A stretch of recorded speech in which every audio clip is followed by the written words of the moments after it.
All right, cool. Hello, I'm Tyler. This is the At Home Comic Con, and I'm absolutely honored to be able to introduce the Comics Academia Spotlight. I apologize if my eyes sort of stray during this. I've got a few things up on screen, and I might not always be looking directly at the camera. So I thought I'd start this out an old-fashioned way, talking about where the word academia comes from. Actually, I looked it up a long time ago. We'll get back to that. It turns out academos, or acadmus, I think is how, I'm not sure how to pronounce it. It was a mythical Greek hero who had a grove of trees planted on his burial site after he died. That area was supposedly sacred to the goddess Athena because she was the goddess of warfare. But she was also the goddess of wisdom, which might be why that same site was eventually used to host lectures by... I'm trying to see if the share screen works. Give me a second. This guy, Plato. In ancient Greece, if you wanted to learn something, you went down to the groves of academe. Depending on who you asked, this garden might rightfully be considered the birthplace of the academics, of Western philosophy. Some might even say it predates the study of science. Think about that. In many ways, that was the only place you could go to learn. Anywhere to think. Nowadays, people learn everywhere. It happens so often that it's boring. Most of you have probably been told that you're overthinking something at some point in your life. Never a compliment. Way back when it was first invented, school was a tourist attraction. You went down to the Grove of Academe to spend a neat night out. Today, ugh. So, I don't know how many of you guys watch my content, but I run a channel called The Imaginary Axis. Yeah.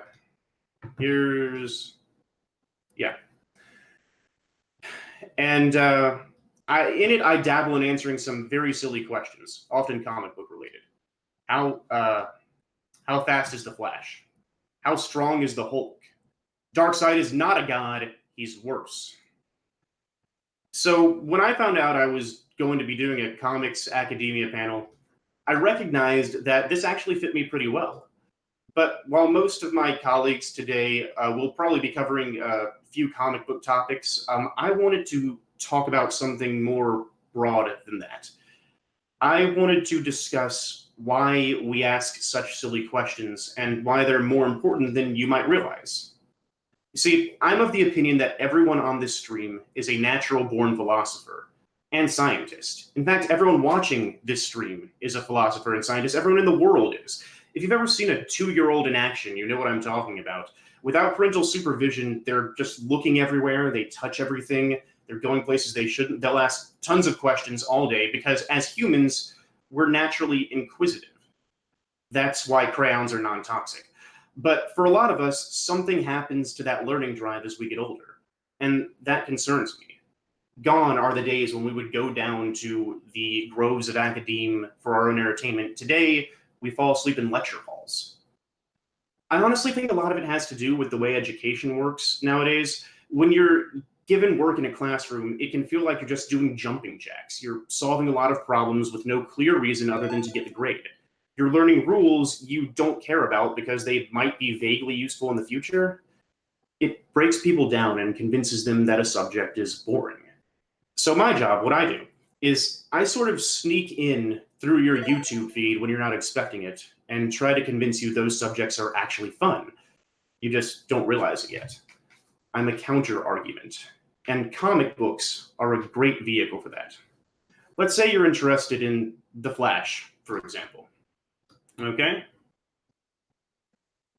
If you're interested in The Flash, then a topic like this, a title like that, is probably really exciting to you.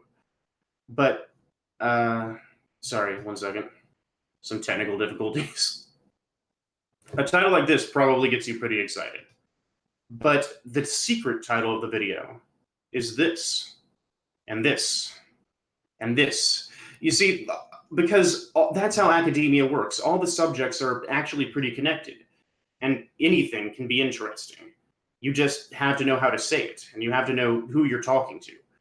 Part of that comes from knowing your audience. So if I know that you're interested in The Flash, and I analyze this question in like 5 different ways, I'll not only demonstrate the practicality of those subjects, but it will also, sorry, it'll not only demonstrate the practicality of that subject, but it will also probably find at least one subject that you think is pretty neat. And that's sort of what I aim to do with my channel. That natural curiosity we have as children never goes away. We just stop voluntarily analyzing things when they repeatedly give us abstract or uninteresting results. So I don't think what I'm doing is deceptive. I pretty much always give my viewers the answer to the question that the video promises and the title. But the beauty is that these are all genuine questions I myself had before each project started, and I show my work in the video itself.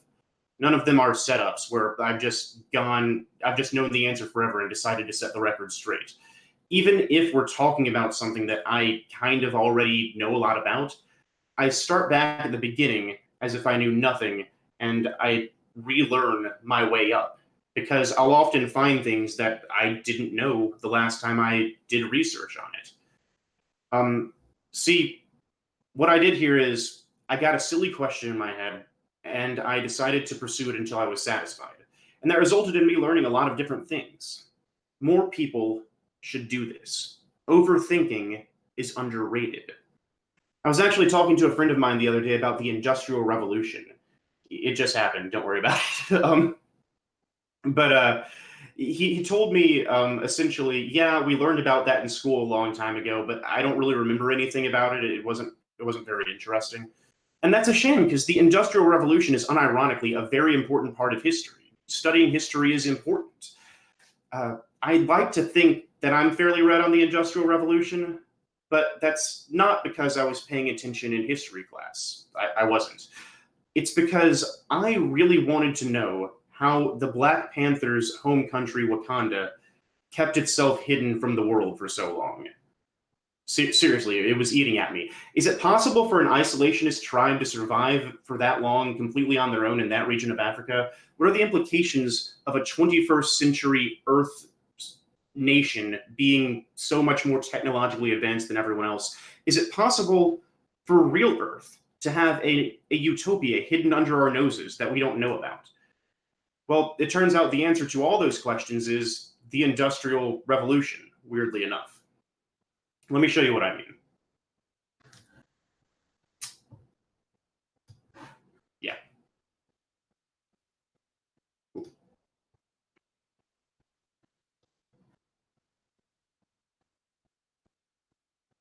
Yeah, you see, Wakanda had a meteor crash into it about 1 million years ago, and that meteor had vibranium, which is a ridiculously a ridiculously malleable substance. When the Wakandians found it, they didn't need any other resources. It was easy to mine, easy to craft, it absorbed kinetic energy and could be used to redistribute it. Part of the reason the Industrial Revolution took as long as it did is because we couldn't mine coal very easily, and there wasn't a high demand for it. Things like iron and steel were incredibly expensive and hard to get your hands on. Wakanda didn't have any of those problems because they literally had the Industrial Revolution dropped into their backyards 1 million years ago. They got a kickstart on the technological boom that we're still experiencing to this day, millions of years before anybody else did, and that resulted in a hyper-advanced technological society imbued with this isolationist culture that never touched other countries. See, that's really fascinating. And my point there is, obviously, I've got limited time and there's more to talk about, but things like mining, elements, physics, the Industrial Revolution, they might not seem very interesting when the introduction to the topic is study the Industrial Revolution or else. But it's a lot more interesting when you're pursuing that line of questioning in honest search of an answer for something you love. People love questions. They just have to be questions about things they love. And it doesn't matter how silly the question is at all. You should ask silly questions all the time. Like, for example, what would happen if Superman was hit with a lightsaber? Well, your first instinct might just be to look up the sturdiest thing a lightsaber is cut through, and also the sturdiest thing that's the weakest thing that's pierced Superman's body, or something like that. But you shouldn't just do that and call it a day because it's fiction. You can do a lot more with the subject than just ending it there. Superman doesn't exist, and neither do lightsabers, so technically speaking, there's no answer. You could find two well-meaning people who gave you completely different answers to this question, and both are equally right. One person just compared the weakest thing that's cut to Superman at some point to the strongest thing that a lightsaber has ever cut, and the other person did the exact opposite. The toughest thing that's failed to cut Superman versus the strongest thing that a lightsaber has ever cut through. But the silliness of the question and the flexibility of the answer doesn't make it a bad question. Overthink it a little bit. So, how does a lightsaber work? Well, it turns out that it's not actually light, it's plasma. Lightsabers have an arc of plasma being held in a magnetic containment field, which is exactly how plasma interacts with magnets in real life, because they're charged particles. We have been able to contain plasma in certain sites, in certain areas, using these large magnetic fields. There is obviously a component of technological advancement in a lightsaber hilt that we can't experience here, but they keep plasma in one area using the same methods that we're using today to study things like nuclear fission. That's interesting. You can learn something from that. And Superman's body has a bioelectric aura radiating around it. That's what keeps him so durable. He also has a super dense molecular structure, but the reason that he can catch kittens that are falling from trees and at the same time punch a giant robot in the face is because there's this sort of invisible force field around him. What would happen if those two things interacted with each other? Those are the kinds of questions that we ask on the imaginary axis. Those are the kinds of questions I would encourage you to look at in the future, because you learn things from them. At the heart of it, every fictional story is a thought experiment. And I think people should spend more time putting thought into them. What do you have to lose? It's escapism. You enjoy putting thought in, you enjoy spending time in that world anyway. So why not do a little more thinking while you're there? And with any luck, you'll learn something you can also use in the real world when you get back. Asking silly questions might not immediately be super productive, but it makes us interested in things. It plants a seed of curiosity in your mind, and with a little bit of self-motivation, you might just find that seed eventually grows into a tree at the Grove of Academe. Thank you. That's all I got. Larry, I think the important thing that we need to figure out here is we've got the Juggernaut and we've got the Blob. Now, the Juggernaut is an unstoppable force, and the Blob can't be moved. So who wins? The Juggernaut, probably. Oh, okay. The comic publishers posting the story, they make the most money. The Juggernaut, if my memory serves correctly, he's been powered by a jewel, right? And mystical gem, the Kitaract gem. Right. It has mystical properties. The Blob is just the Blob. He can make himself dense. He can make himself dense, but the problem is when science and magic are interacting with each other, they interact very differently. Science does things like, if you wanted to convert a tree if you want to make it into chocolate, you can do that scientifically. You would need to just change all the tree molecules into chocolate molecules. Magic operates differently. Magic changes the laws entirely. It says the thing that is composing that tree now composes chocolate instead. And so I think that magic should override science in that particular circumstance. I think we should mention two quick things. First of all, to anybody that donates during this hour, we will pick a winner randomly. There will be a random drawing, and we've got a prize for you at the end. It's thematically relevant to one of the panels that's going on today. So just know that you can make donations at Tiltify. You should see the links in the description for our panel, as well as probably the moderator is putting it in the chat room right now. So just would encourage you to donate. Even $1 makes a difference. And I love that. I love that. I could talk with you about this kind of stuff for easily the next hour, but we should probably introduce our next guest, Mel from New Comics. Hey, like Chris said, my name is Mel, and I'm from the channel New Comics. And I'm going to be giving a presentation. Just give me a second to pull it up.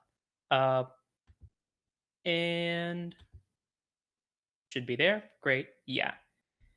So, like Chris had mentioned, we're giving a giveaway for those who donate during this panel, and the giveaway is specifically for a digital copy of the trade collection of House of X and Powers of X. And coincidentally enough, my presentation is going to be touching a lot on that specific story. And so, to begin, last summer, Jonathan Hickman led a Renaissance event for all of the X-Men titles through 2 back-to-back miniseries, House of X and Powers of 10. An amazing reconstruction of the X-Men landscape in the Marvel Universe that innovates and builds on the decades of X-Men stories that have existed up to this point. And so one of the key takeaways is that between the 2 series, we see a genuine alliance between longtime rivals Charles Xavier and Magneto in an effort to see mutant kind thrive and survive. Through the House of X series, we observe the 2 mutant leaders work together to form a new society, care for all of mutant kind. And with this new society came the establishment of a new mutant nation state, the island of Krakoa. Overall, House of X follows the cultural and political events taking place that shape this new world of the X-Men.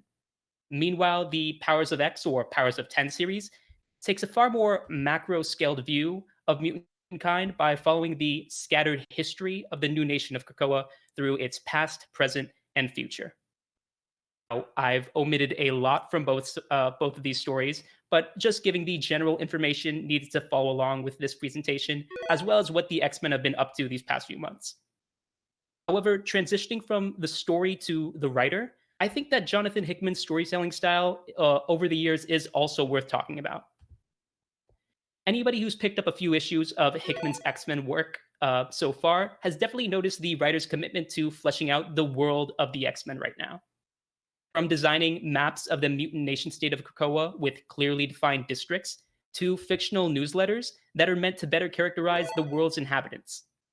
However, Hickman has also had a history of committing to world building in plenty of his other works as well. Some very notable instances of Hickman taking the time to design and detail his fictional realms, the creation of Builder Machine Code in his run on the Avengers, the cartographic feat of constructing Battle World from Secret Wars, and even more recently, he's had similar companion piece pages that serve to give a glimpse of the realm of his story in his recent Decorum series. So it's no surprise that Hickman has gone so far to develop so many pages of fictional data entries to give the reader a better sense of the mutant world that they're reading about.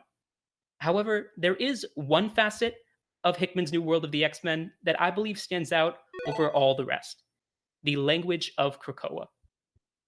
For readers of Hickman's Avengers, the Krakoan language may seem like a rehash of Hickman's short-lived attempt at fleshing out the Builder Machine Code.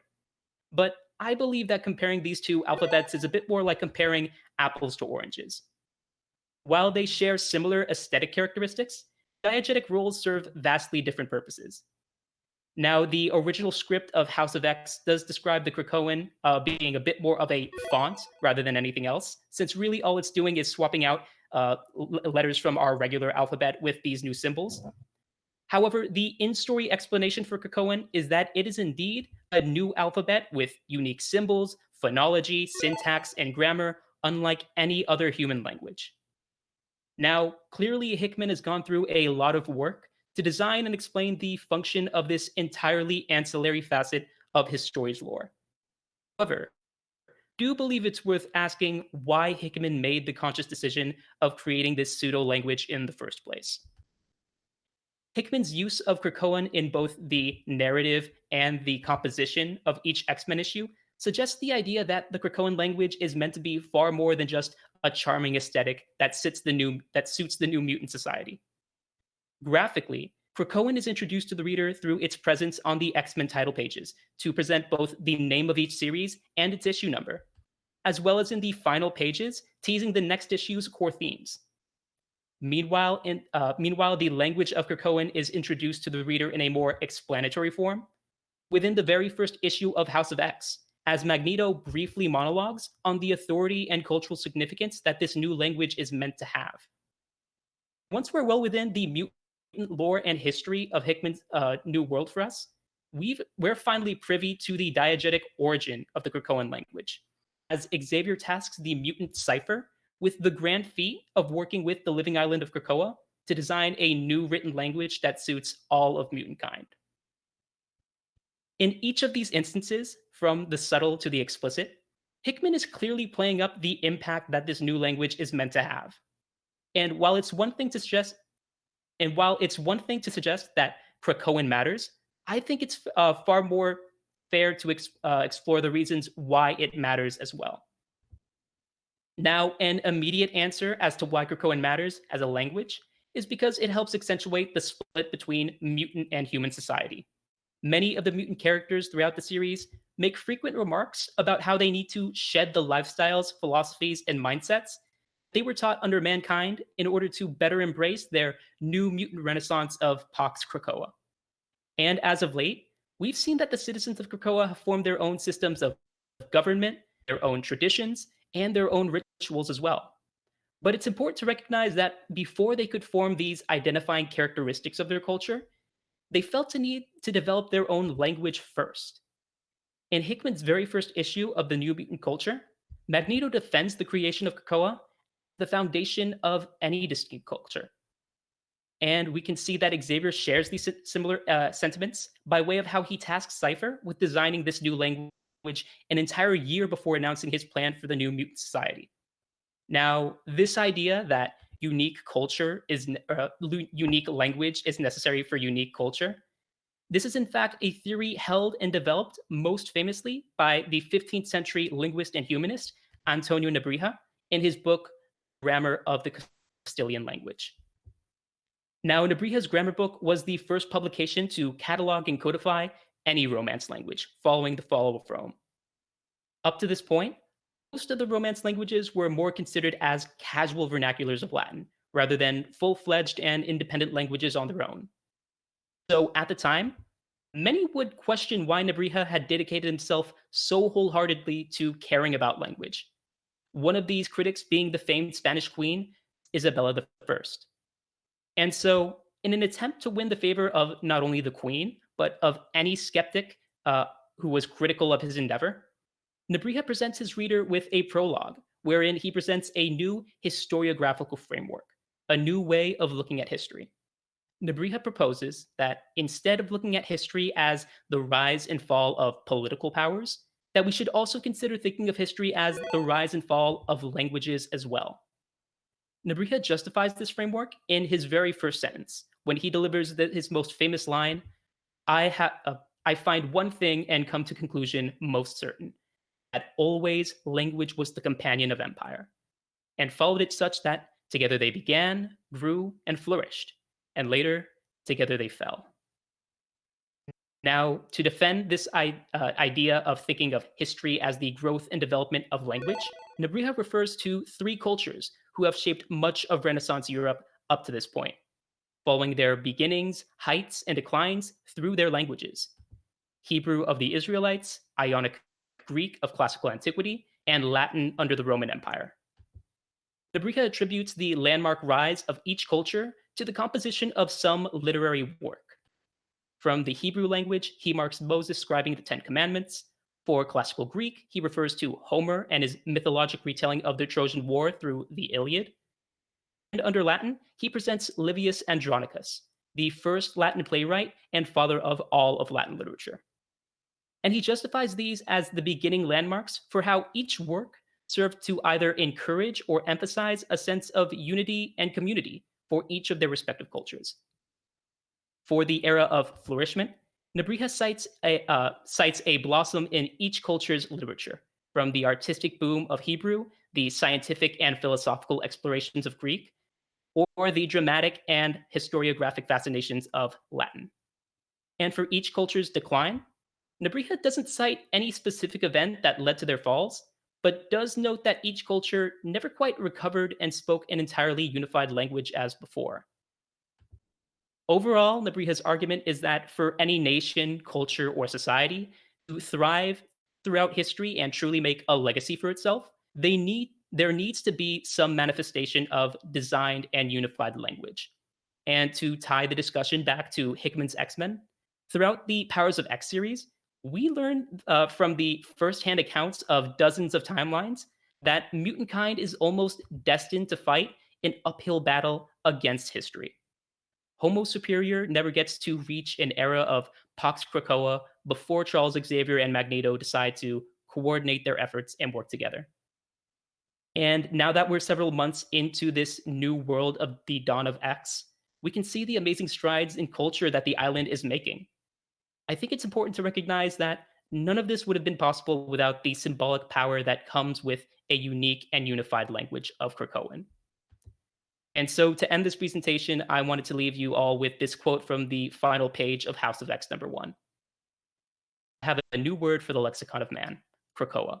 And in the future, when you speak it, make sure you do so softly and with proper deference, for we will be listening.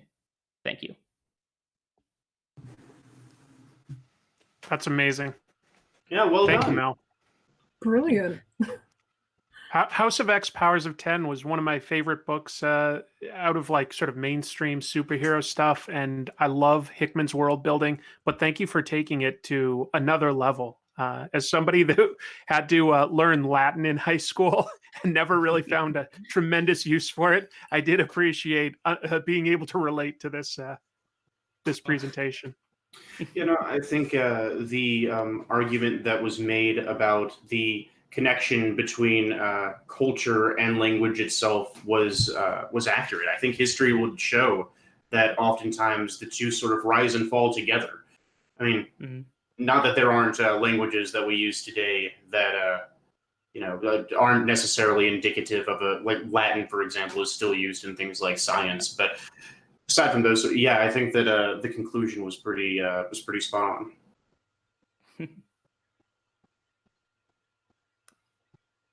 Way to so- make the whole thing feel more grounded. Sorry, I was.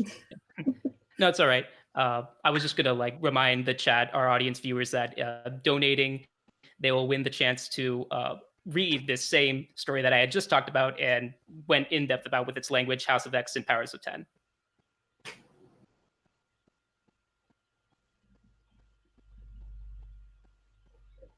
Am I having trouble picking people up right now, or? No, I can I hear think you. I Chris think is Chris trying is to just speak. Okay, yeah, Chris, I think that your mic isn't working. It wouldn't be a live stream if there wasn't technical difficulties. Well, we're gonna have to cancel Chris's panel. All right, Mickey, you're gonna have to do like all the rest. You're putting it all on me now. I do have to say to people, please donate. We are so close to $4,000, which is just insane. I've just been checking the Tiltify page. And the joys of having slides prepared is that you don't have to stare at this mug while I'm talking. So one of my big joys in studying comics is narrative. I absolutely adore how narrative interplays into different mediums, and with comics especially. And there's this conversation Owen and I have had long running for a while about the closure of myth. And given that today is the 82nd anniversary of Superman, what better day to talk about the closure of myth and Superman?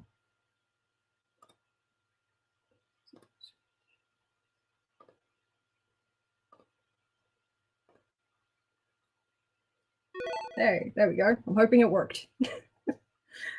So, I will be looking at the New 52 Superman in particular and the importance of closure in myth and narrative.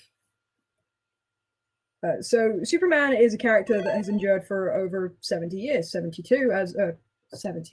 years, 82 as of today.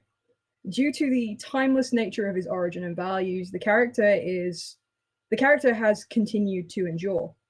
However, despite this fact, there have been a number of attempts by DC and various writers to modernize the character for a younger generation for some reason. A primary example of this would be the still ongoing Earth 1 series, which has entries for not only Superman, but Batman, Wonder Woman, Green Lantern, and Teen Titans as well. However, a far more drastic example can be seen in the New 52 initiative beginning in 2011. The New 52 initiative essentially restarted the DC universe as a blank slate, allowing new readers to jump onto long-running characters as well as modernizing characters for the 21st century. The initiative spun out of an event called Flashpoint. It was a storyline that saw the Flash, Barry Allen, drastically alter the timeline through manipulating time. The result was a new universe that combined the main DC timeline, Wildstorm universe, and then better integrated the Vertigo Comics universe. For some characters, such as Batman, their timelines were just simplified. Events still happened, but in a much shorter time frame. Other characters were not as lucky. Superman was one such character who had to be completely reset to establish his mythology and hopefully reintroduce the character to a new audience. Superman's introduction to the New 52 didn't have the best start. While the Action Comics title was spearheaded by Grant Morrison, telling the story of a much younger Clark just beginning his journey in Metropolis, the Superman title, on the other hand, was under the pen of the legendary George Perez, which should make a perfect combination. However, Perez only stayed with the book for a handful of issues. The reasoning for this, Perez explained in a 2012 interview with Comics Alliance. Unfortunately, when we are writing major characters, you sometimes have to make a lot of compromises, and I was made certain promises. And unfortunately, not through any fault of Dan DiDio, he was no longer the last word. A lot of people making decisions, going against each other, contradictions, again, mid-story. The people who love my Superman arc, I thank you. What you read, I don't know. After I wrote it, I told them, here's my script. If you change it, that's your prerogative. Don't tell me. Don't ask me to edit it. Don't ask me to correct it. I don't want to change something that you're going to change again if you disagree. As Perez goes on to say in an interview with CBR the same year, I had no idea Grant Morrison was going to be working on another Superman title. I had no idea I was doing it 5 years ahead, so I was kind of stuck. Oh my gosh, are the Kents alive? What's their relationship with all the other characters? Who exists? And DC couldn't give me answers. I said, oh my gosh, you're deciding all these things, and you mean even you don't even know what's going to happen in your own books. So it's clear that DC's creative heads had in mind their own ideas for Superman, but what they didn't have was clear communication or even a complete vision, just ideas with no direction. This was largely true through the first few years of the initiative. However, organization and strength of storytelling took a drastic change up until the point that the Rebirth Initiative was decided, and the days of the New 52 became numbered. This is most evident when looking specifically at the character of Superman. To make things clear, there is a distinct difference between a story just ending and a story having a conclusion. A story ending is incredibly common regardless of media. Batman Year One has an ending, but it doesn't necessarily have closure for Batman. The story as a whole talks about the first year of Batman's career, and while that story is complete, the ending leaves it open for Bruce Wayne to go on and have more adventures. There is no closure in that story. More stories will always follow. As Siegel states in Closure in Detective Fiction when discussing closure, there is a widespread tendency to conflate this term with ending, whereas I believe it is important to differentiate between the two. The difference was established quite clearly in Harbour Bernstein Smith's classic study, Poetic Closure, but has not always been observed in later studies. What do we mean by saying that a narrative text has ending? It may be simpler that the tale has reached its termination point, in which case we are referring to an inevitable and hence obvious phenomenon, since every narrative text has to end somewhere. On the other hand, we might be referring to a sense of an ending, that is, not the textual termination point itself, but rather to a certain effect, or perceptual quality, produced by the text. In Smith's formation, one of stable conclusiveness, finality, or clinch. In such a case, what we are talking about would better be termed closure. When discussing closure then, especially in relation to Superman, the only place in which you can find this is either in Elseworld publications or in the New 52 incarnation. While the beginning of the New 52 was a rocky start to say the least, we had a clear arc through the 5-year publication as well as a conclusion. During the latter half of the publication, this version of Clark began to resemble the classic interpretation in terms of spirit and heart. At issue 38, this version of Superman gained a new ability known as the solar flare, an explosive ability that released all the solar energy within his body. While it's deadly to those around him, it strips Clark of his abilities while he's recharging. It's an experience that is entirely new to him, but leads Clark to open up to his dearest friends, Jimmy Olsen, just an issue later. Unfortunately, from issue number 41 onwards, his secret becomes revealed to the world, and the downside to the solar flare really starts to sink in. Superman begins to resemble his Silver Age counterparts, less powerful with diminishing abilities, no longer able to fly, but still with great strength. The world now knows who he is. This is something Clark has to deal with, along with the entire world knowing his identity. Alongside this, a story in the Justice League books had Superman thrown into the pits of Apocalypse, where the negative energy corrupted him. By the time we reach the final few issues of Superman and the aptly named storyline, The Final Days of Superman, Clark is very much aware he is dying. The end of the New 52 Superman almost grounds the fantastical death of the superhero characters in a stark reality. This version of Superman dies. Death is a real situation. Here as it is in the real world, heroes can die. As Sarah Gillard states in her paper Magica Jurid, Classics Closure in Children's Fantastic Fiction, in one sense, the return to reality closure asserts the conventional ideological mandated meaning and indeed relations between the conceptual pairs adult and child, fantasy or dream, and reality. But to do so, it must counter a potential obscuring of such meaning and relations. The initial narrative moment from fictional reality to fantasy rises the possibility of regressive slippage from adulthood to an idealized realm of childhood. The New 52 was marketed and clearly received to be a more mature take on the DC universe.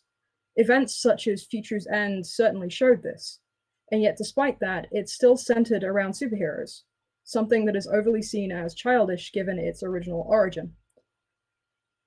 With its original audience was the children of the Great Depression.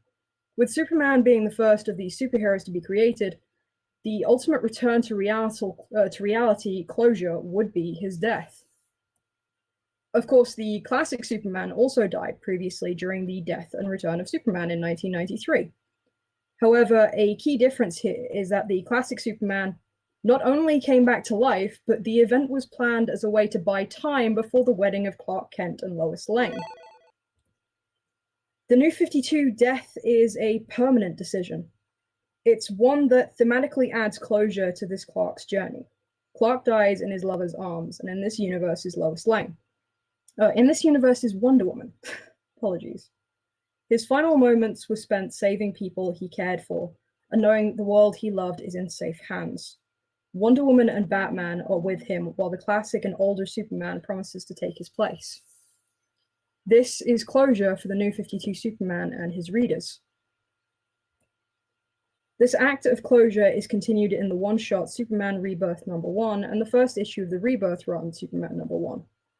The classic post-crisis pre-Flashpoint Superman visits the grave of the New 52 Superman, half hoping that his experiences in the death and return of Superman will happen again, but having to admit that his New 52 counterpart is truly gone. The final moments of that Rebirth series are simple, but a tribute to what came before. The world needs to see again that there is a Superman looking out for them. We may not be here in body, but I know you are in spirit. The colors will fly. Thank you. Beautiful. We can you all hear me first of all? Yeah. Yeah. So behind the scenes, the four of us got ready for this panel a couple days ago, and we all started talking about Michaela's topic. Like, we couldn't stop talking about the idea of closure in serialized comics. It was definitely a thing where we had to go, okay, we have to focus. It's an interesting idea, though. I mean, that's one thing about superhero comics specifically that's so different within the medium overall is the serialization.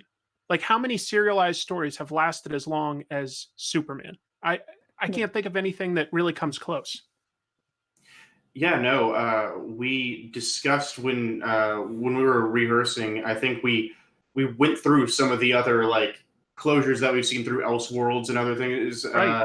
And it's always, everyone has a slightly different take on it.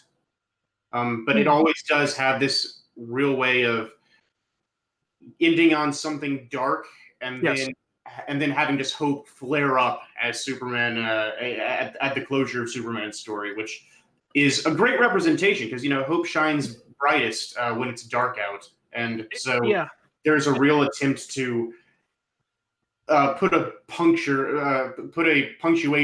on Superman's journey of hope. And I don't think it was necessarily intentional, but you've got Alan Moore's Whatever Happened to the Man of Tomorrow. You've got Grant Morrison and Frank Quitely on All-Star Superman. And you've got this New 52. And they're all sort of like stories where things seem really dark. We've lost Superman. And then there's like a coda, almost an epilogue to the story where you realize, oh no, there's actually a happy ending to all of this. It's pretty amazing how that keeps recurring. Well, yeah, and I can think of at least 2 other stories also that take place like deep in the future, and Superman is and it has the exact same motive to it. It's like it's dark, and then it's like Superman. It's bright and it's happy, and I think that shows an understanding of the character amongst a lot of writers. He appeals to one of our most fundamental concepts in the world of superheroes, and the New 52 was the first time of us seeing that sort of narrative implementation in what would be considered the main canon. Sure. I do. I think the New 52 is the first time they tried to experiment with Superman not necessarily being like your father's Superman, not necessarily standing for hope.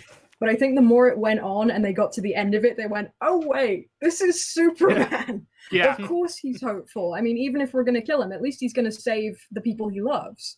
And before I pass over to Chris, we have just passed 4K in donations. Yeah. That's US dollars. But yes, that's very impressive. Yes. Thank you, everybody, for that. Keep in mind, donations are not necessary, but it is all going to a great cause. And every dollar helps. Also, keep in mind, everybody that donates, you're entered into a random raffle drawing to win the House of X Powers of 10 compilation book. So, I think, did we just get the winner? Yeah. Yeah, We did.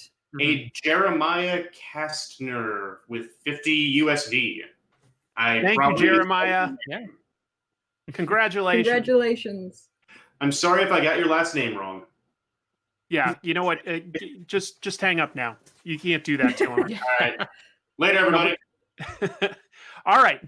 So I'm glad I'm here because to anybody that's watching, you may have seen like my little window disappear for a little while. My laptop crashed in the middle of Michaela's presentation, but fortunately, I am back, and I've got a topic.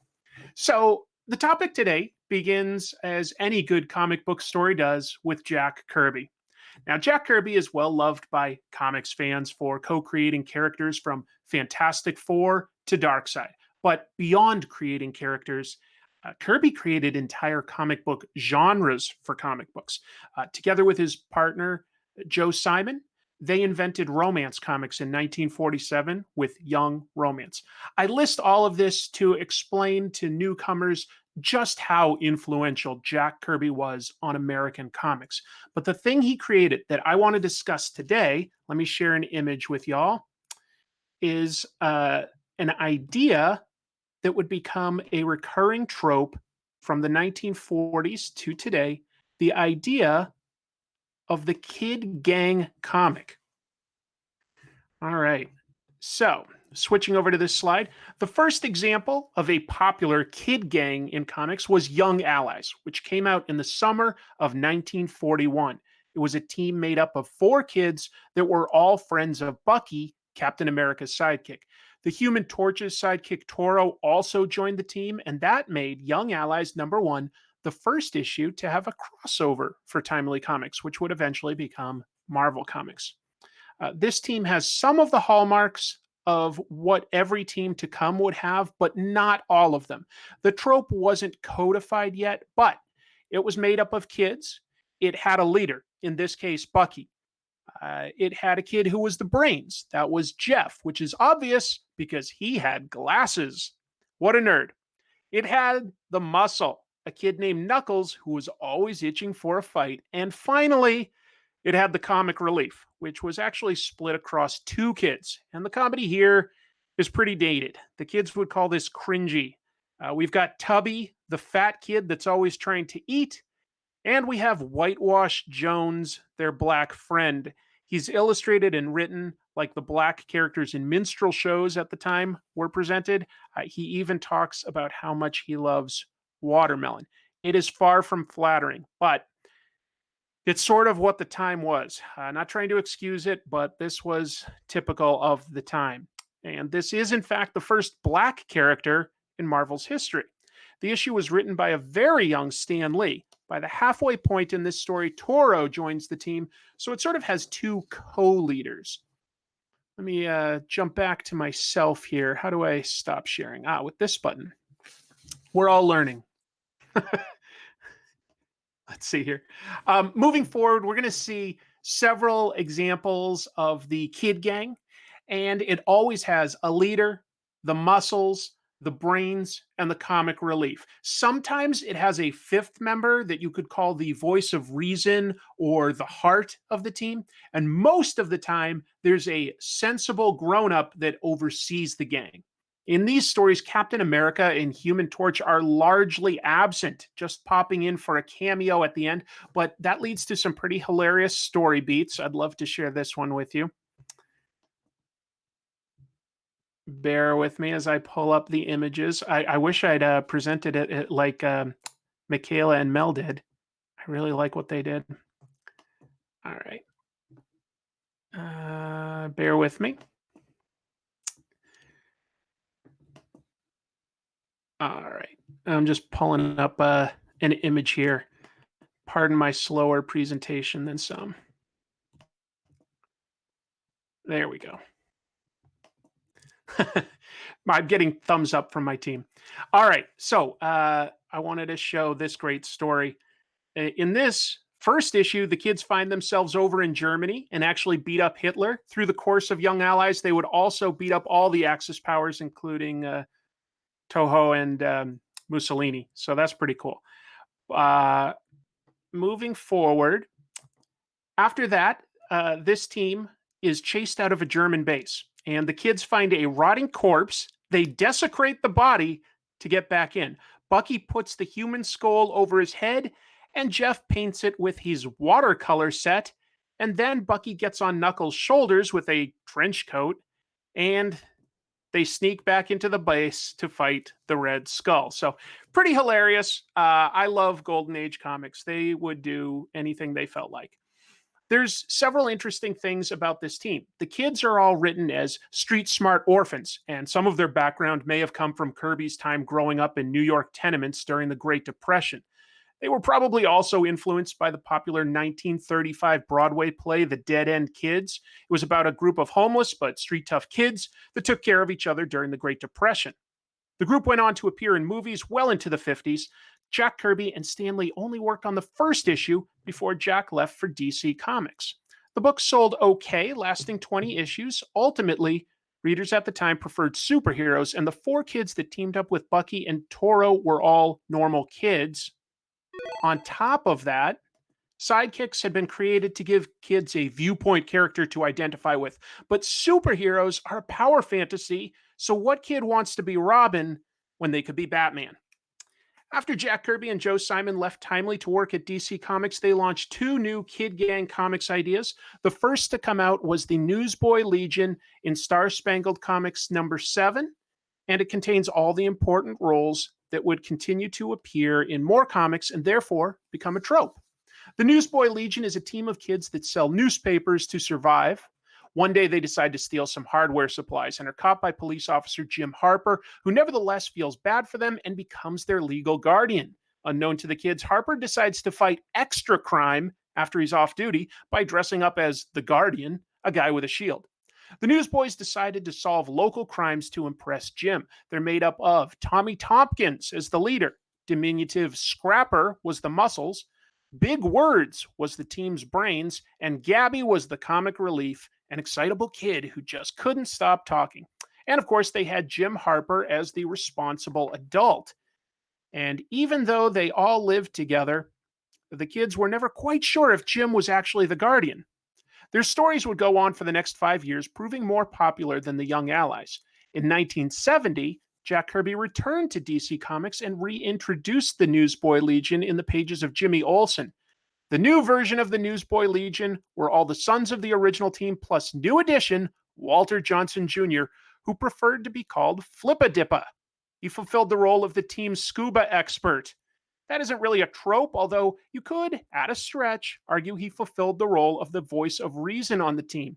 It's a bit of a tough argument since you'd be arguing the voice of reason is a kid that's wearing a scuba suit at all times. That doesn't really fit, but so be it. The third kid gang that Jack Kirby came up with was another one that he did with Joe Simon just a couple months after Newsboy Legion debuted. This team was the Boy Commandos, and this merged the idea of the kid gang with the concept of sending them to the front lines of World War II. They were comprised of an international team filling all the necessary roles. You had Jan from Holland, who was, if not the leader, the most determined and mission-focused. You had Frenchman Andre as the intelligence. There was the sarcastic Brit Alfie, and he covered the comic relief. And finally, American Brooklyn, that's what he was called, Brooklyn. He was the tough-talking muscle of the group. They were commanded by their superior officer, Rip Carter, the responsible adult. Although, as with all of these tropes, you could argue how responsible he is bringing kids into battle. Boy Commandos debuted in the pages of Detective Comics in June of 1942 and was an instant hit, eventually getting its own title that winter. It sold over 1 million copies an issue, making it the third most popular set of characters alongside Batman and Superman. Each of these teams that Jack Kirby worked on lasted several years, but there was a new kid gang that would prove even more popular and long-lasting. In 1941, publisher John Goldwater decided that while superheroes were popular, he wanted to go after a different audience. He tasked artist Bob Montana and writer Vic Bloom with creating a cast of kid characters that were less working class and more wholesome. This hybrid of comedy and drama ended up being Archie, which debuted in Pep Comics 22 in December of 1941.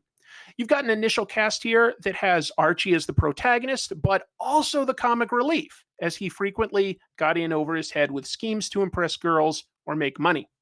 His next-door neighbor, Betty, was the smartest of the group. Jughead was the level-headed one, but inverted the trope by not being the leader, since Archie fulfilled that role. And finally, Veronica was the toughest member, not physically, but in her strength of character. She could be entitled and bossy, but she was herself. This gang met regularly at Pops and had a wide variety of parents and teachers as the sensible adult, depending on the story they were trying to tell. So these characters became more popular throughout the 50s and 60s as America looked to traditional values. And Archie Comics embodied that wholesomeness that people were looking for. Throughout the 50s, however, interest in superheroes was starting to wane, and readers preferred crime, romance, and stuff like Archie, also horror. Anyway, in the early 60s, there was the Silver Age of comics. It began with a newfound reader interest in superheroes. Marvel and DC quickly began conquering the market with their superhero stories. But it was DC Comics who were the first to hit upon a popular idea for the kid gang. That happened in 1964 with The Brave and the Bold issues 54. The stories were created by writer Bob Haney and artist Bruno Preminari, and had the relatively simple idea of teaming up sidekicks Robin, Kid Flash, and Aqualad. Bob Haney may have been trying too hard with his attempt to reach youth culture, but the idea still clicked with readers. And in issue 60, the team was joined by Wonder Woman's tough kid sister, Wonder Girl, and named themselves the Teen Titans. Let me share another image here. And I know we're running out of time, but I am close to finishing, folks. Let's see here. All right. So they have all the classic roles filled here. Robin, straight-faced, straight-laced team leader. Aqualad is his fiery-tempered muscle. Kid Flash is definitely the jokester of the group. And Wonder Girl is the brains of the operation, or at least the most level-headed. Being level-headed can often mean dull and was frequently the role of women on superhero teams in the 60s, from Wasp to Invisible Woman to Wonder Woman, but superheroes began to grow up and get a bit edgier by the 70s. At that point, Teen Titans started looking at issues like the Vietnam War, racial tensions in the city, and drug use among the youth. It became a franchise, spawning the Titans, Young Justice, and many more over the years. Another popular kid gang at the time was Marvel's The X-Men, once again created by Jack Kirby with Stan Lee. The original team was a group of kids. Cyclops was their steadfast and stoic leader. Beast was the brains of the team. We had Iceman as the comic relief. Angel was arguably the muscle, although in the early days he mostly flew around with a bazooka. Marvel Girl provided the occasional fifth role on the team and the voice of reason, being the most empathic member. Professor X was the reasonable adult in this situation, although that mostly meant he got to stay at home while he sent his team out to fight evil mutants. These franchises both grew to huge heights throughout the 70s and 80s, so there wasn't really any new kid gangs that took on greater prominence than the Teen Titans or the X-Men, at least not in mainstream comics. But if we cast our eyes to what was going on in independent comics at the time, we can see the debut of one of the most popular and iconic kid gangs of all time, 1984's release of Teenage Mutant Ninja Turtles. Created as half satire and half loving homage to what was popular at the time, the Ninja Turtles easily slot into each of the kid gang member tropes. Leonardo leads, Donatello does machines, Raphael is cool but crude, and Michelangelo is a party dude. And of course, they have their father figure, Splinter, as the sensible adult, who is mostly sensible, actually, training them to fend for themselves and stay alive. They assimilate a lot of what was popular in comics at the time. The teenagers from Teen Titans, the mutants from X-Men, the ninjas from Daredevil, and the anthropomorphic animals from Cerebus. The Ninja Turtles would go on to be reinvented across 4 cartoon series, 3 movie franchises, and multiple comic runs. In the early 90s, Marvel created a new kid gang called the New Warriors. This was a larger version of the kid gang, but by then kid gangs had been so popular they kept adding members. Both the Teen Titans and X-Men had added dozens. New Warriors was a bit generic but fun and debuted in December of 1989, right as comics were going into a huge growth spurt in the early 90s. They hit all the necessary tropes. We had Night Thrasher as the skateboarding leader. Nova and Namorita were both heavy hitters and provided the muscle and experience which Night Thrasher lacked. Clever Kids Firestar and Marvel Boy were the brains of the outfit, and Speedball was there to crack jokes and get tossed around.